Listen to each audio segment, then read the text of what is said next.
How's it going, lazy persons? I'm Bobby Sixkilla and welcome back to Sekimeiya. One of many more episodes to come, I'm sure. In the last episode we kicked off and we've got the basic premise down. We're locked in this facility, museum, whatever you want to call it, because someone tried to make off with the Sekimeiya, the new gemstone that has been discovered and was only being displayed here, which apparently had some sort of properties if you touched it or something by the sound of it as well. I don't know, we didn't get that much into it. And we've met much of the cast. I'm not sure if it's the whole cast, but we've met quite a few people. So let's carry on, shall we? We all glanced at Isla's pained face. After a second cough, she proceeded to slightly open her eyes. Isla, finally! Are you okay? How do you feel? Edna's sudden outburst seemed to confuse her daughter. She raised her head and blinked blearily at all of us. Looking back at her mother, she coughed weakly again and spoke. Where are we? What are we doing here? Her disorientation definitely wasn't helped by the fact that all the walls were stained black. Shiroya seemed like she wanted to say something, but she held back and let Edna speak. We're still inside Ashiya Tower. Do you remember all that smoke? It knocked us out, and you're the last one to wake up. Edna stroked Isla's hair gently, which seemed to soothe her. Weren't we going to see the Sekimeiya? I'm trying to remember what happened after that, but I can't. Did we ever do that? No, sweetie. We were waiting for that in this very hallway when the smoke came out. Do you not remember? Oh, smoke. I'm not sure. Is this that hallway? Why is everything black? That's also the smoke's doing. It stained everything it touched. Shiroya finally spoke up. Isla seemed to realize that everyone else had faint black stains on their clothes, so she looked down to her own and found them almost completely clean. At her height, her head had been primarily affected, but Edna had evidently wiped off all the remains already. You feel okay? You've been out for a long time. I was really worried. Sorry, I think I feel okay, but my head hurts. But why are we here? Why is there no light? And why are we alone? We all looked at each other, and for a few seconds, nobody knew how to answer. Katai quickly decided it was his job to do so. We were not aware of what caused the smoke, but it must have triggered a special alarm that shut down all entrance and exit methods. That means that we'll have some time to stay here for the next 12 hours, and it's possible there's only 8 of us who didn't evacuate in time. We all slightly lowered our heads, unsure whether his abrupt explanation had been a good idea to direct at a kid who had just woken up. Isla processed that information in silence for a minute. I didn't expect she'd take it well, but against my own prediction, she passively tossed out some words in response. Oh, I see. So we're going to be here for 12 hours. What do we do until then? I was relieved that she hadn't reacted badly. Telling a kid to stay put somewhere for many hours was something that could have gone much worse. Sadly, there's not much to do here. The first floor is filled with exhibition rooms and it's officially called the Crystal Floor, in reference to all the gems. The upper floors are nothing but offices, and I'm afraid they're as uninteresting as they sound. They're offices? Does that mean that we could use them to communicate with the outside? Is that what you meant earlier when you said that could be possible? No. Usually that would be the case, but the local internet connection is also something that the alarm shuts down, precisely to block all communication methods. The internet connection was cut? Will it come back when the exit opens? Yes, we can't access it until then. There's no phone either, and I don't have mine here. What do you mean then? How do we have any way to speak to anyone outside? The room where I work, the security room, has a function that lets us enable communication with the outside. That one should not be out of commission. It was slightly relieving. If we could talk with people and understand the situation better, that'd make the wait much more bearable. However, it seems strange to me that a communication method wouldn't be disabled. Entirely blocking off the exit and shutting down the internet connection had seemed to indicate the goal was to fully isolate the interior. Ignoring one method sounded a bit strange, which must have meant it wasn't one anyone would know how to access. Isla stood up and brushed herself off. She seemed ready to say something else, but a nearby sound startled us. We turned to face it, and were met with the door opening. It was one that led to the lobby. Has someone else gotten trapped? I thought that until I saw Sice next to the door. Then I realized he hadn't said anything since he told us his name. His left hand was gripping the knob. Where are you going? It looked like we were all a little confused that he'd been about to leave without warning. I'm going to check the lobby. I'm not doubting what Kate said, but I haven't personally seen the exit closed, so I'm curious if it could have been forced open, for example. Nobody said anything. Instead, everyone but Shiroya, who was still sitting down, began to slowly walk to the door. I took the opportunity to pull her aside and check on her. This was a deliberate attack, and I want to find out who did it if I can. Are you okay with that? Why are you asking me that? If you want to just hole up in a room for 12 hours, I respect it, but I don't want the person or people responsible getting away. And I think you feel the same way. Yeah, I just don't want you to get caught up in something dangerous, Atsuki. It's not like I'm some detective. I know that. But if you notice someone lying, or find out something I don't, I want to know. I just figure if we're really trapped here, we should keep track of what happens. The culprit must have gotten trapped, so we can't trust anyone here. I know. Usually the police would handle this, but if the cameras are all covered, there might be no records. And if they got away, I knew perfectly well what she meant without finishing her sentence. I'm hoping that whoever did this was stupid enough to get caught on camera before that happened, but we'll see. I know you're right, we're not the police. I just don't know who we can trust. Sorry, I'm trying to process everything. I didn't mean to be so quiet until now. I feel the same way you do. Maybe I feel worse. Actually, I hate this. I want this to be over. Yeah, me too. Let's get going. I helped Shiroya to her feet, and we headed to where everyone else had gone. As if we'd stepped into another world, the lobby almost looked as it had when we'd been there. The lights weren't blackened, but some had been turned off, most likely automatically. Only a bit of the smoke had sneaked through the gaps of the doors, forming a dark outline around them. That would have been all if it weren't for the metal shutter blocking the door we'd entered through. Aside from the reception desk, the only things of note in the room were the couch and the cleaning bucket. Everyone seemed to have lapsed into silence except for Kate, who simply appeared, as if he didn't know what to tell us. Oh, guess there's no way we're opening that. Isn't it a bit too much? Why would they trap us like this? I agree this looks a bit over the top. I'm afraid the same has occurred with every window of the tower, and all the blockades are designed to not let a sound pass. We won't be leaving earlier than intended. I apologize that this has happened. Can't you at least tell us why? Why is there a metal shutter here? This doesn't look normal at all. My apologies, but as I said earlier, I'm not allowed to supply that information. But don't misinterpret me. Even though I could give you some details, I'm mostly kept in the dark when it comes to knowing the reasons. I'm only charged with making sure the system is functional, so that I wouldn't be able to tell you much about what you want to know. What are the details you know then?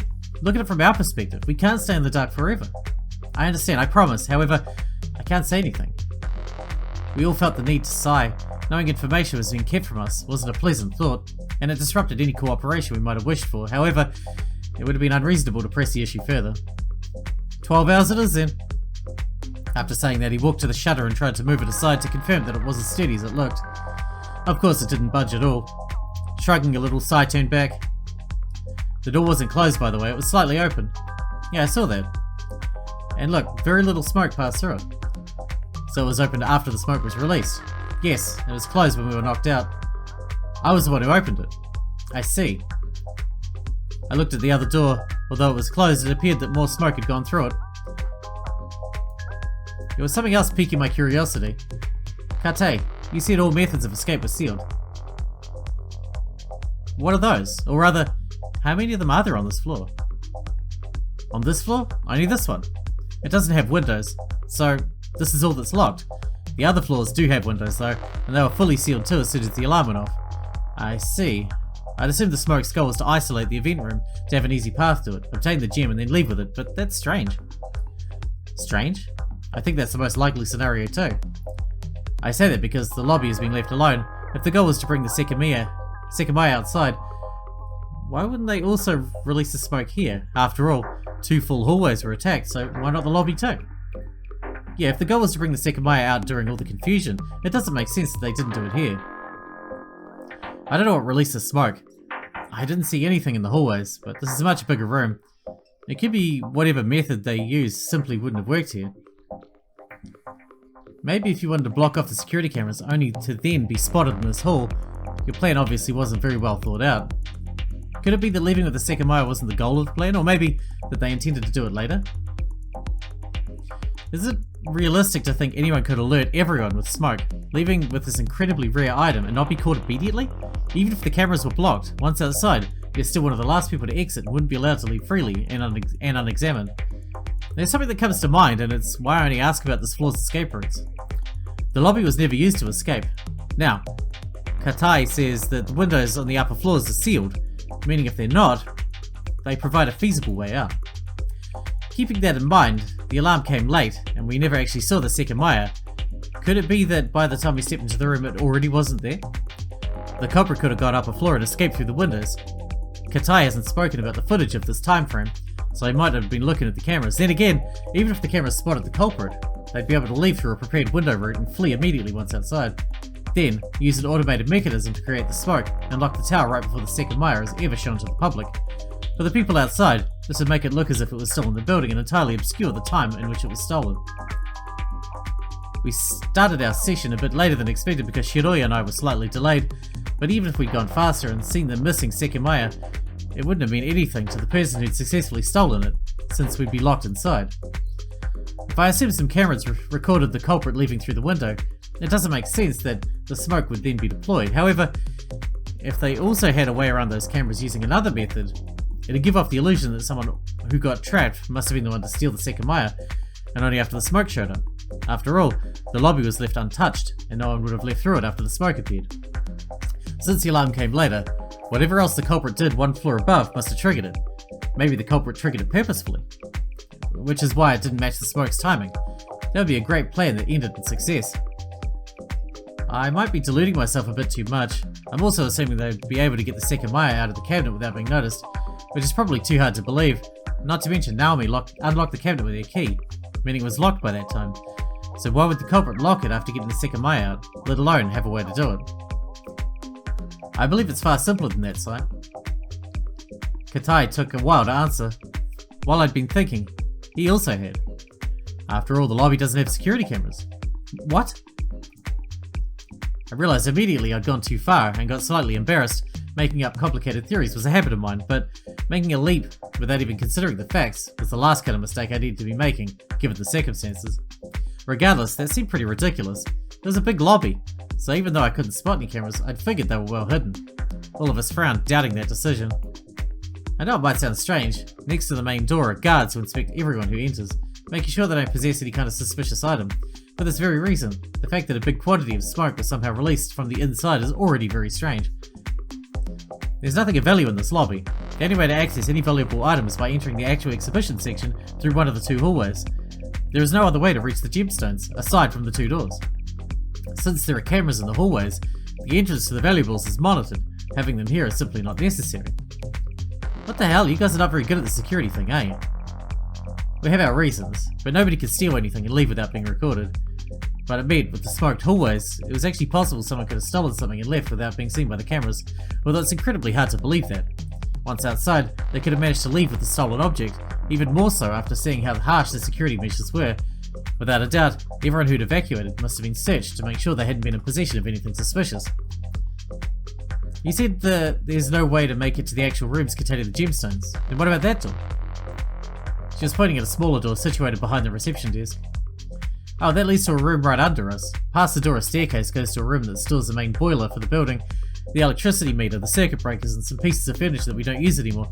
Naturally, there are no cameras there either. It's right under us? Yes, the staircase is a semicircle, so that room, which we call the mechanical room, is below the lobby. What about the computer? Can we use it for anything? No, as I said earlier, the internet connection has been cut. That's not all though. The alarm also disabled this computer so that the people trapped inside couldn't look through its files. Is the door locked? It's not, since it's right behind the reception counter, visitors can't enter. I doubt the room could have been used for anything regarding the incident. Even if someone managed to make it inside, they would have needed a key to access the breakers. But it's not like the lights went out. Would Naomi have had the key? Naomi? No, that's not part of her job. I do have it, but I don't think I've ever used it. As a thought, could we power off the system in charge of the alarm and open the exit? No, of course not. It'd be a big oversight if a thief could go there, force open the lid, and then break free. Not every circuit could be handled from that room, only the basic ones that power on the lights and such. Essential operations like the security system and maintenance functions can't be turned off. I see. With another escape method eliminated, our spirits sank. Meanwhile, Isla seemed captivated by our talk and stared at us intensely. What is that? She seemed to be looking at Shiroya's neck. This? It's a pendant. I believe it's tanzanite, right? Yeah. Oh, it's really pretty. I want one like it. You said it's tanzanite? I really doubt that. That seems to be an imitation. They're very common. Is that so? I don't know. Shiroya gave him a terse reply, obviously displeased. If it's not, then that gem must be worth an immense sum. It doesn't matter though. I really like it. Isla, you wanted to say something else before, right? What was it? Yeah, we came here for the Sekimeiya, right? I just want to get to see it. She glanced down, expecting to get scolded, but nobody reacted that way. There's no way it's still here, right? What even was it? Sai began looking at me and ended a sentence at Akuto. We hadn't mentioned that we hadn't yet seen the Sekimeiya, so since I'd freely spoken about it being stolen, it was only natural he had assumed we'd seen it missing. Actually, we don't know. We never saw it. We were gonna check it when we woke up, but Ed and his shout interrupted us. Are you serious? Shiroya and Akuto nodded as well, and everyone else had the same look as Sai. It seemed they'd all assumed that the Sekimeiya had been stolen. Once again, without warning, Sai made his way out of the lobby. Isla was the first to follow him. No one objected, as we were all curious about what the Sekimeiya actually was, and whether it would even be there. Presumably not. If it is, they did a really bad job at stealing it.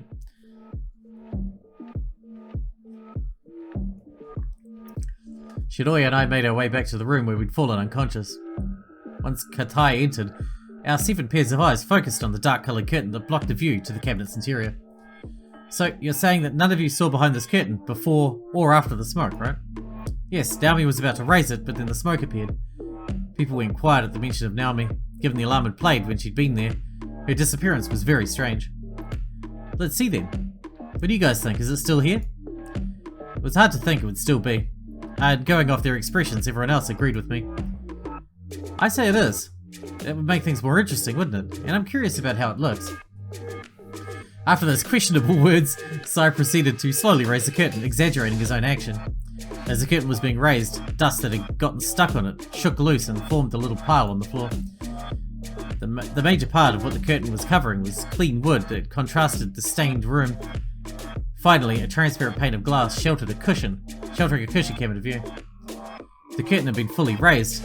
Because of the darkness in the room, it took us a bit to see what was behind the glass. Let me see, is it there? Sai, being next to the cabinet, was staring inside. We all got closer as well.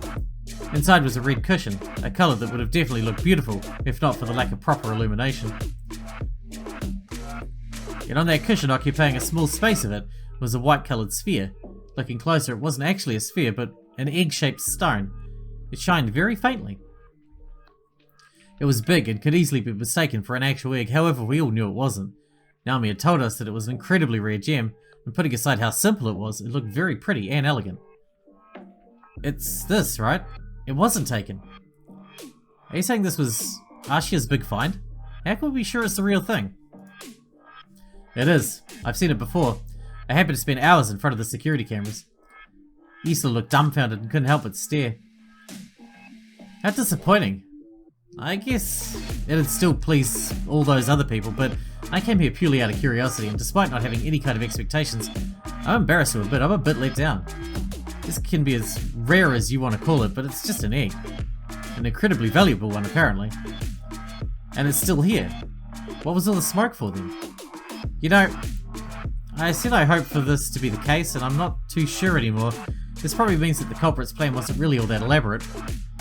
They might just plan to spend 12 hours with us, and when it's time to leave, have an easy way out with this thing. And how exactly will they pull that off?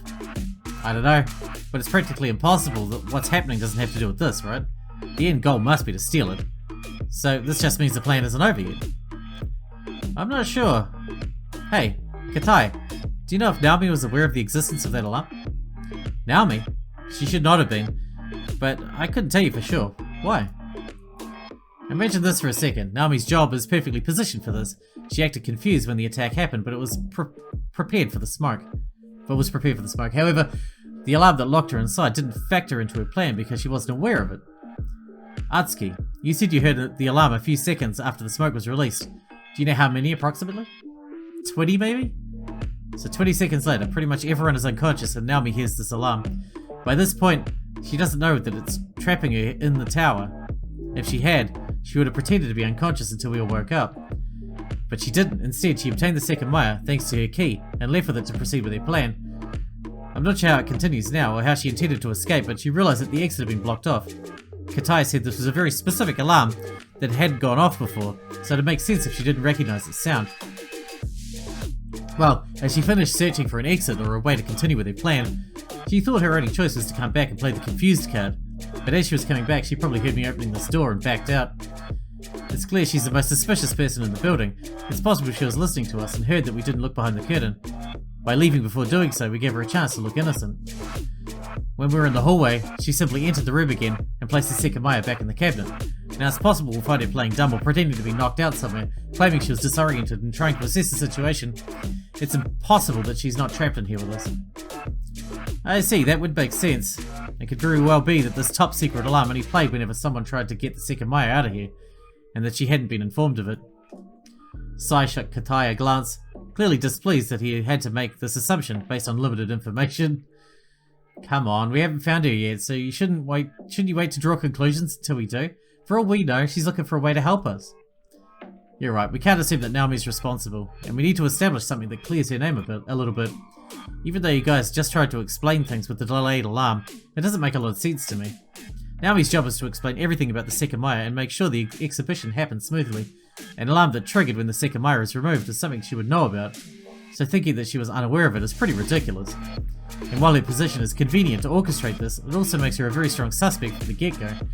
I can't be sure of this, but before the time I heard the alarm, I did hear the sound of a body falling, and given all three of us were already down on the floor, it must have been Naomi's.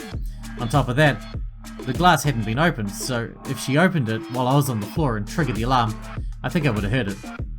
Surely, she would have waited until... Not to mention how risky this is, surely she would have waited until all of us were definitely unconscious to get the Sekimeiya out. This also implies the alarm was unstable. Even if she triggered it by opening the cabinet, she had previously unlocked it. The alarm would have gone off when someone forced it open, not when someone opened it after unlocking it. However, there's one thing that's totally impossible, and that is that the Sekimeiya was first stolen and then brought back. Akato seemed intrigued to know why his idea was incorrect. Remember the curtain back then? Oh, I think I see what you mean. The black substance had already dried on the curtain. Just now, as Sai raised it, a bunch of those particles fell to the floor, and almost none of them stayed on the curtain. So it didn't move after you left. And it's not possible to touch the glass without moving the curtain. The Sekimeiya must also have been here when we woke up. It could be that Naomi brought back the Sekimeiya while we were still sleeping. That wouldn't contradict anything, since the substance might not have fully dried on the curtain by that point. That doesn't make sense either, though. She would have only done that if she hadn't accounted for the alarm. And if she gave up on her plan and placed the Sekimeiya back before we woke up, she would also have closed her eyes and laid on the floor as if nothing had happened. Regardless of what the exact events had been, the Sekimeiya was inside the cabinet. What had the point of the smoke been? What had triggered the alarm? And what would happen next? It still felt surreal. Everything that had suddenly happened. Can I touch it? What? No, don't! Isla had been staring at the Sekimeiya with an astonished face, maybe because it seemed to be the core of everything. Touching it must have sounded almost dangerous. Why not? Naomi was going to let us do it. Is this even open? It looks like the glass is shut. It shouldn't be. According to what Naomi said earlier, the key must have unlocked it. If it's open, then you should be able to move the glass. Let me see. It's open, yeah, I can scroll the glass down. The glass had a little opening to put your fingers in and push it down. If the lock was open, you'd be able to move it. From the looks of it, it was not a very sturdy or wide piece of glass, so breaking it with force is impossible too. Sai scrolled it down all the way, and we fixed our eyes on the Sekimeiya, no longer protected by any layer of security. Isla extended her arms slowly. Nobody except Erina looked concerned about her doing it, but I could tell that Shiroya was still agitated by the fact that none of them wanted to drop everything and find the missing person. Before Isla got to touch the Sekimeiya, she spoke. It's cold. You're right, actually, the air inside the cabinet is cold. Oh right, I was told about this. Apparently the Sekimeiya must remain in a cold place. This is a very basic thing everyone was told, and it sounded very important. Why would that be needed? I'm afraid I'm clueless. This is why the temperature inside the cabinet is very low, though. It sounded interesting. For whatever reason, the Sekimeiya had to always stay in a cold place, or at least that was what the Ashiya family had instructed. Maybe that was the reason why it had been left in the cabinet even after the attack. Do we check what happens if we get it out? What? Of course not. The Sekimeiya must remain inside the cabinet. We were very specifically told not to remove it or subject it to any kind of heat. We were going to touch it. How is that not subjecting it to heat? I suppose it's still Katai's duty to act according to the rules. If something happened to the Sekimeiya there, it would probably not be a positive outcome for him, given that he was basically supervising us. Assuming the blame didn't get shifted to Naomi for some reason, at least. If the Sekimeiya was actually left here, due to the cold temperature, it follows whoever put the attack together must have somehow learned of that requirement. Isla, who paused her movement due to Katai's serious voice, continued moving her arm toward the Sekimeiya. In just a second she was in reach, and her small hand was placed on top of it. Silently, she felt it for a few moments before letting out an amazed gasp. Oh, it's very smooth. I love it.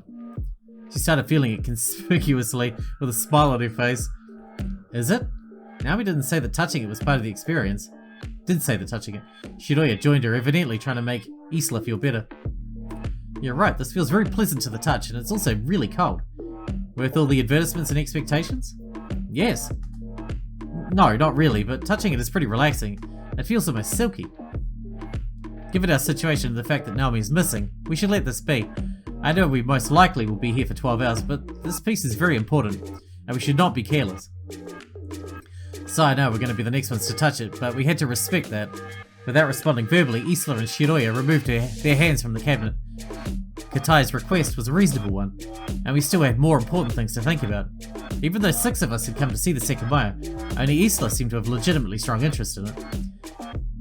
I looked at the left side of the cabinet, expecting to find something. There was the keyhole Naomi had used to unlock the glass. It says here unlocked. This is how Naomi unlocked the cabinet. Katai, do you know how many keys can open it? I don't know for sure, but certainly not many. I'm only aware of the one Naomi had. So the only person who can open this is Naomi, who just happened to disappear and might be hiding somewhere. Stop assuming her intentions are bad just because we haven't seen her yet. We have to find her as soon as we can. Yes, but before that, we have to contact the outside from the security room. I'd like to know what the situation actually looks like, and if Naomi went upstairs all by herself and chose to leave us unconscious, I won't be prioritizing her now. I guess so. Splitting up is probably a bad idea, but if she isn't back when we finish, we really need to go looking. There wasn't any other opposition. If Naomi intended to show herself to us, she would come back eventually. We worked under the assumption that she still had the cabinet key. However, if she'd ever fallen unconscious, someone could easily have grabbed it, maybe failing to recognize that the cabinet was already unlocked. If she'd woken up, as had happened, the culprit might have panicked and been responsible for her disappearance. But that was a worst case scenario, not something we could easily jump to. It was true that contacting the outside was much more important. Let's go to the security room. That's where I work. We're very close to it, actually. It is beneficial to have it on the lowest floor, next to the entrance. Katai closed the glass and gave us a look that once again indicated how precious of an item the Sekimeiya was. Subsequently, he opened the opposite door of the room. Past it was a very similar hallway. Like in the other one, the ceiling and walls were stained by an ugly dark colour. It had been a while since the smoke release, so the substance had dried up fully, letting more light pass through. Once everyone was with us, I peeked into one of the rooms in front of us. As Akano had said, it looked clean, creating the same contrast as the lobby. The light worked perfectly, and there was almost no trace of the smoke apart from the small amount that had passed through the gaps in the door. It seemed the function of the room was only to showcase different kinds of gemstones placed inside the cabinets. I couldn't be sure, though, as all of them were covered by curtains. It's that door. Without moving, Katai said those words, indicating the single door that stood out. While all the others were normal wooden doors, this one was grey and looked much more sturdy. Once Katai approached it, we walked behind. On it was a nameplate with the words, Security Room. Katai grabbed the doorknob, and upon turning it, he tried to push the door forward, however it didn't budge. Oh right, I locked it earlier. Let me see. You locked it? Yes, I have the key right here. Taking a couple of keys out of his pocket, Katai inserted one of them into the keyhole. This is an important room. When I left, I wasn't exactly aware of the situation. Given I couldn't see through some of the cameras, I found it appropriate to lock the only room that allows communication with the outside until I knew more about what had happened. That was probably a good idea. With a simple turn, the door was audibly unlocked. Before entering, I inquired about something I found next to it. Oh, is this a map? I almost didn't notice it since the entire wall looks the same. Yes, it's a map of the first floor. The rooms labelled with a letter and number are what we call the crystal rooms. They're the exhibition rooms where all the gemstones are displayed. I brushed off the dry dust and looked at it. As Katai had said, the map only showed the first floor's contents, and it seemed stairs and an elevator would lead us to the others. It was the only floor that was usually open to the public, so there were a large number of rooms to visit. We found ourselves in hallway A, next to the security room, and had much left of the whole floor to look through. As a notable point, the event room was the only one that connected both hallways apart from the lobby and the perpendicular hallway C. As expected, there were bathrooms too, so we wouldn't have to worry on that front. There's light coming from the end of the hallways, which means the horizontal one wasn't hit by the smoke, right? Yes, only these sections were. Katai, who had claimed to have slightly inspected the floor, showed us exactly where the smoke had been released. So, if one of the goals of the smoke was to disable the security cameras, they didn't use hallway C for anything. Yes, I looked at the live footage of it while I was in the room, and no one showed up. They still would have had 2 available ways to cross the hallways though. Everyone looked pensive, including Isla, but they voiced none of their thoughts. The layout was pretty simple, remembering it wouldn't be a problem, but we could always look at the map again. Katai waited until everyone was done examining it to open the door. Like the lobby and the room I just looked into, the place was completely clean, and no traces of smoke could be found, not even any that had slipped through the door. However, the contrast wasn't as noticeable, given the room's darker colours and faint light. Paying no mind to everyone's silence, Katai made his way to the chair and sat down. When he moved the mouse, the computer exited its suspended state and reactivated the 3 monitors above it, showing us what the last person to use it had been doing. Above those 3 screens were many more monitors that displayed the real-time footage of the cameras. While there was no way every room of every floor was shown here, at first glance, there was no trace of Naomi or any other person. All these security cameras. Does this mean we'll be able to look at the recorded footage? We should be able to. I don't believe you'd be authorized to, but given the situation, we might be able to look at it after we talk with the outside. That was an interesting proposition.